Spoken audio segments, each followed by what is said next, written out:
just chugged down my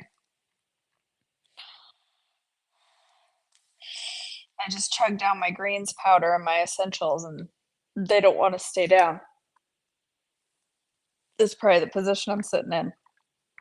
All right. January 17th, Pharaoh invites Jacob to Egypt. Genesis 45:16 through 28. The news soon reached Pharaoh's palace. Joseph's brothers have arrived. Pharaoh and his officials were all delighted to hear this. Pharaoh said to Joseph, "Tell your brothers, this is what you must do. Load your pack animals and hurry back to the land of Canaan. Then get your father and all of your families and return here to me. I will give you the very best land in Egypt, and you will eat from the best that the land produces." Then Pharaoh said to Joseph, "Tell your brothers, take wagons from the land of Egypt to carry your little children and your wives, and bring your father here. Don't worry about your personal belongings, for the best of all the land of Egypt is yours." So the sons of Jacob did as they were told. Joseph provided them with wagons, as Pharaoh had commanded, and he gave them supplies for the journey. And he gave each of them new clothes. But to Benjamin he gave 5 changes of clothes and 300 pieces of silver. He also sent his father 10 male donkeys loaded with the finest products of Egypt, and 10 female donkeys loaded with grain and bread and other supplies he would need on this journey. So Joseph sent his brothers off, and then as they left, he called after them, "Don't quarrel about this along the way." And they left Egypt and returned to their father Jacob in the land of Canaan. "Joseph is still alive," they told him, "and he is governor of all the land of Egypt." Jacob was stunned at the news. He couldn't believe it. But then they repeated to Jacob everything Joseph had told them, and when he saw the wagons Joseph had sent to carry him, their father's spirits revived. Then Jacob exclaimed, "It must be true. My son Joseph is alive. I must go to see him before I die." Jacob's journey to Egypt, Genesis 46:1 through 27. So Jacob set out for Egypt with all of his possessions, and when he came to Beersheba, he offered sacrifices to the God of his father Isaac. During the night, God spoke to him in a vision. "Jacob, Jacob," he called. "Here I am," Jacob replied. "I am God, the God of your father." The voice said, "Do not be afraid to go down to Egypt, for there I will make your family into a great nation.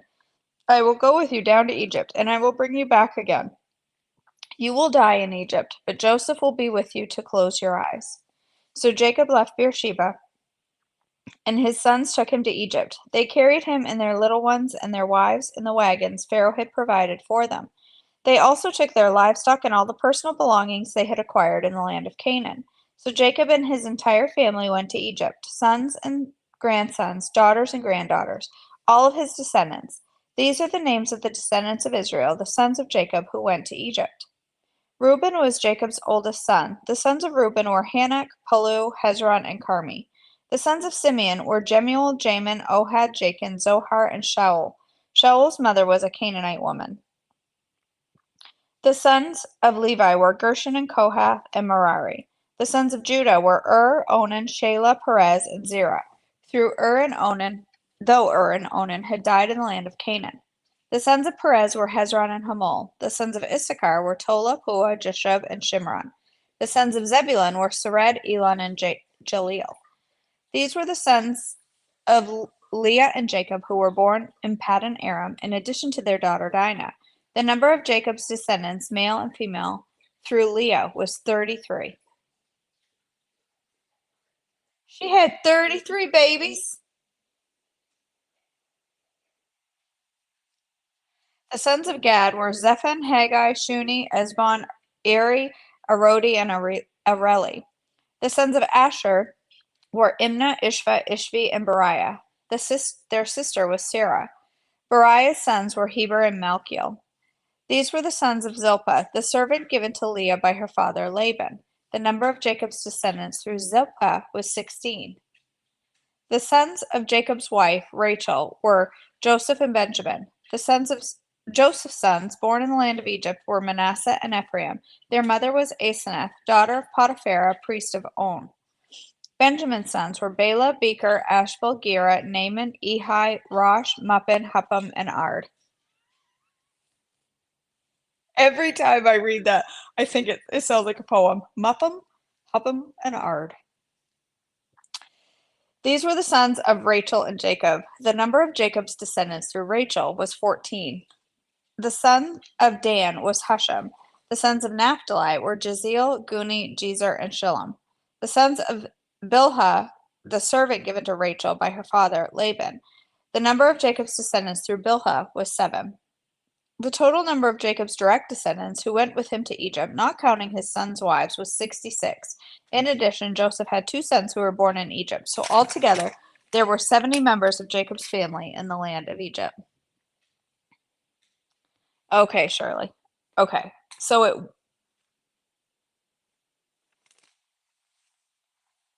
the sons of Leah and Jacob were born in Paddan Aram in addition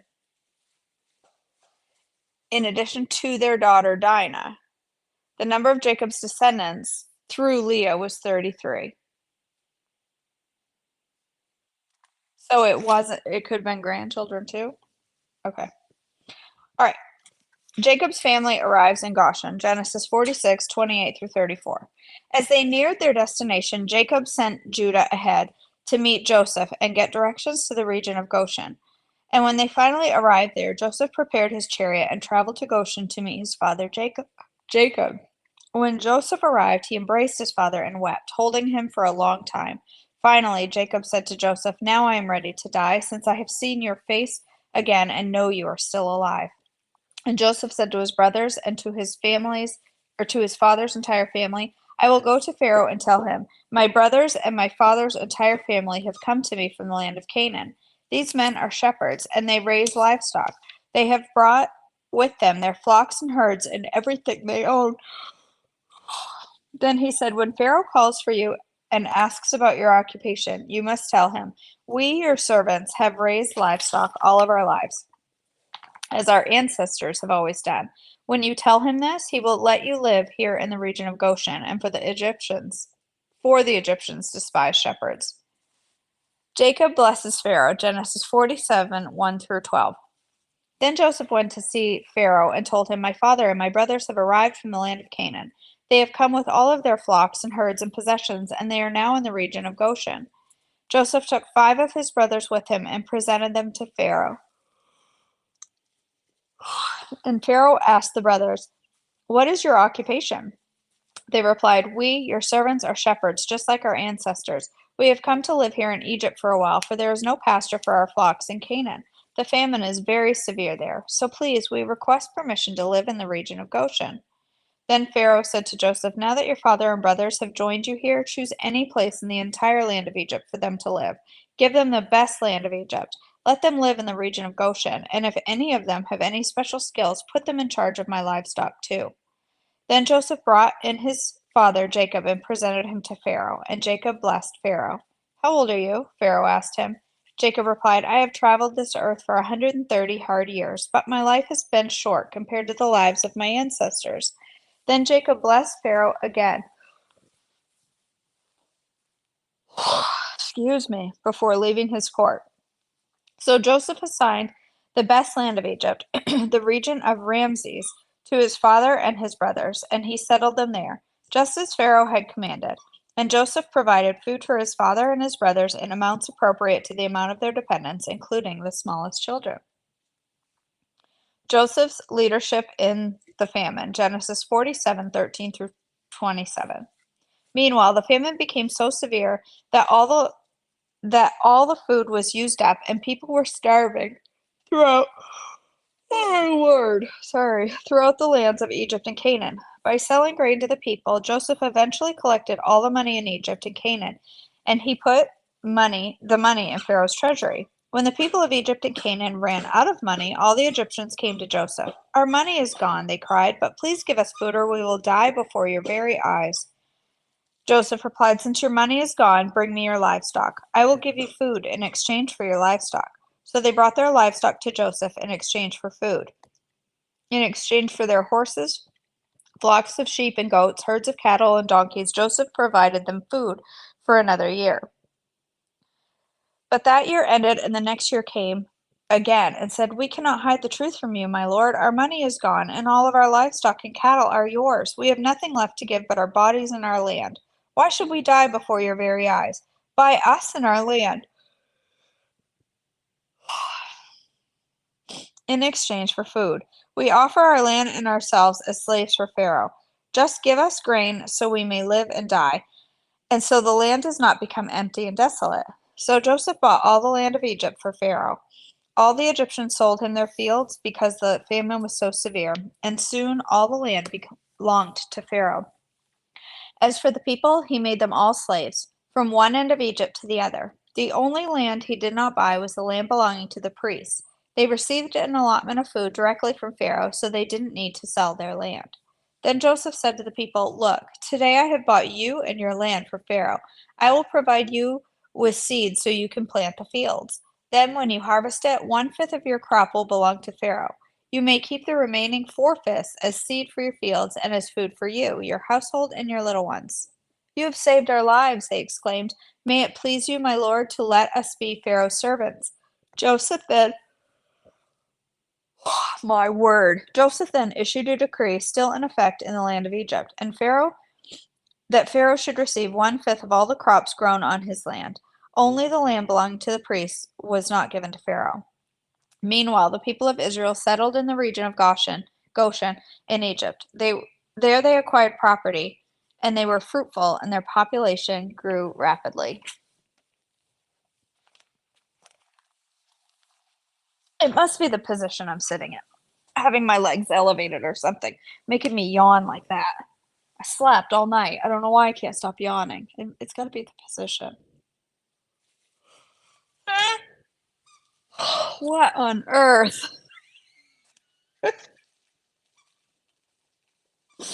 All right.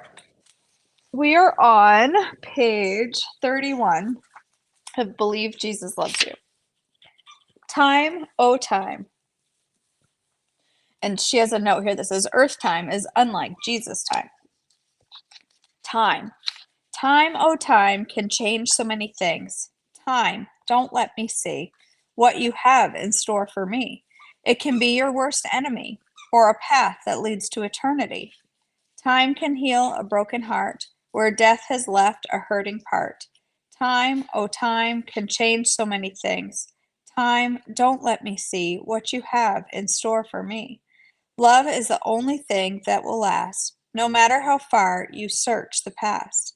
Love took my Jesus down a dusty road, 'tis true, and crucified Jesus as King of the Jews. Time, oh time, can change so many things. Time, don't let me see what you have in store for me. As long as I have Jesus to see me through, even if joy underweighs the saddest blue. Time can't erase Jesus in my heart, nor the peace and joy Jesus gives from the start. June 25th, 1981.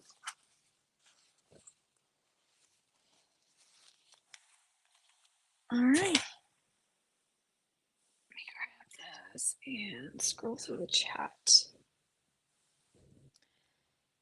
Let's see.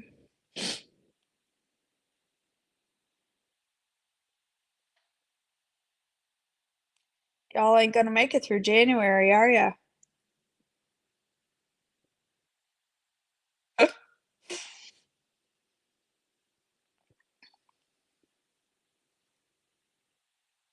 Another canceled school day.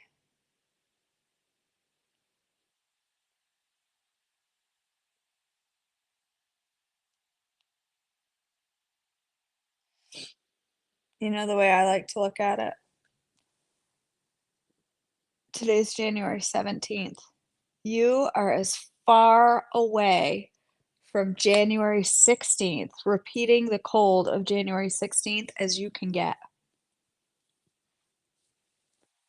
You are as far away from that cold as you can get. And you're just one day closer to warm weather. It won't hurt you any. Listen,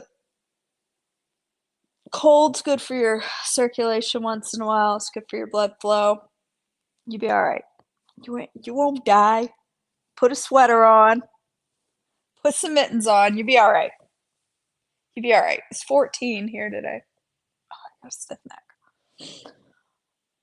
I'm excited to have a high above 0 today. She's at Polly's Island. She's near Myrtle Beach, Lois. So she lives right at the beach. Like, she's, like, right there. So, all right, my friends, let's go ahead and end in a word of prayer. Mary. It's 14 degrees. It's not that warm. All right. Father in heaven, thank you so much for this day. Thank you for the time to gather together with these ladies to join before you in worship and in prayer and thanks, God. And I just thank you for the opportunity and thank you for these women and the hearts of praise that they bring each day. God, I just pray that as we go through today, that you will put a special weight on our heart for those around us, for the lost in our community and those that we encounter as we go through a day. God, I just pray that you will help us to be a clear picture of your love for us to others. Help us to shine the love of Jesus wherever we go, so that wherever we are, whether it's in person or online, people can tell that we are children of Christ because of the way we treat others. God, I pray for those that are struggling this morning, that have difficult things weighing heavy on their heart, different diagnoses and pains and struggles. And God, I just lift them up to you. I lift them to you for healing. I lift them to you for just your mercy. And thank you, God, for your mercy. God, I just pray that you will help us to trust in your sovereignty today, that whatever difficulties come our way, that we just put our trust in you. And despite the pain that is in our world, we know that you are sovereign. And I just pray that you'll help us to trust in that today. God, again, thank you for these women. Thank you for this time in devotions and prayer. And I just praise you and thank you for all that you do for us. In your precious name I pray. Amen. Okay, friends.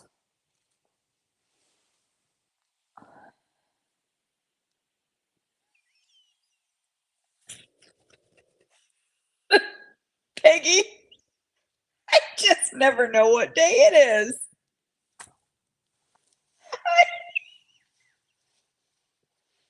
I'll fix it. I don't know. It's somewhere between Sunday and Saturday. I just never know what day it is. I really shouldn't have the day on there because I'm really never confident. Oh no, Lois, that stinks. Leggings, long undershirt, fleece jammies, thick socks, a blanket, a cat, and a hot cup of coffee. That sounds like, well, except for the cat, that sounds like a good time. I'll stick with this mess here that I have. Bassy, where I can't find. Oh, I can find you bot on the camera. Say hi. Look. Can you say good morning to the people? Can you say good morning? You're gonna bring me your croissant witch, your croissant sandwich. You're not doing a very good job keeping me warm. No, you're not.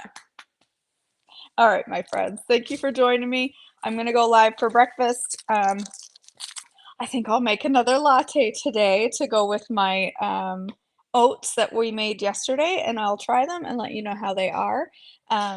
If you have a suggestion for a flavor of a latte, hit me and I'll make one today. A fun flavor. I'll let you come up with that. Somebody give me an idea.